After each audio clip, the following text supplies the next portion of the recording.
এখন আপনারা যদি নিয়ে যেতে পারেন তাহলে নিয়ে যান। কালকে রাত্রে আমার বিয়ে দিতে পারেন, তাহলে ভুল করে কি কালকে রাত্রে আমার বয়স বেড়ে যাবে? তো এই বাড়িতে তোমার রাখাও যাচ্ছে না, কারণ তোর বয়স হয়নি। মেয়ে হিসেবে থাকলাম, তোর আপু তোমার নিতে আসছে। যাবো। আমি তার মেয়ে না কি করবো, তার মেয়ের বয়স হয়নি, আমি কি জেল খাটবো নাকি? বুঝি কি জানো তোমার বয়স কত? 17। তোমার বয়স হয়নি, তাহলে কি করবা? মানে কি করবো, এখন ও চলে এসে তো ও তো যাতে যাচ্ছে না। আচ্ছা, তোমার বাবা মা রাজি আছে? সেটা আব্বু আম্মু জানে। জি না, এখানে থাকলেও দুর্ঘটনা ঘটাবে না। এখান থাকলে ঘটাবে না। জি না, চিৎকার করেন না, আপনারা বিয়ে দিয়ে যান। হ্যাঁ, আপনারা চিৎকার করবেন না, আপনারা বিয়ে দিয়ে না, মোটামুটি না, এখানে থাকবো। আপনারা চলে যান। কি নাম তোমার?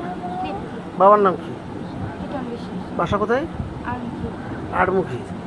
তারপরে তুমি আমার বিয়ে দিয়ে দিচ্ছি কোথায় বিয়ে দিচ্ছিল? কালীগঞ্জে। কালীগঞ্জে। কে দিচ্ছে বিয়ে? সবাই মিলে, সবাই বলতে নাম বলো। সবাই মিলে, ফ্যামিলিতে যত আছে।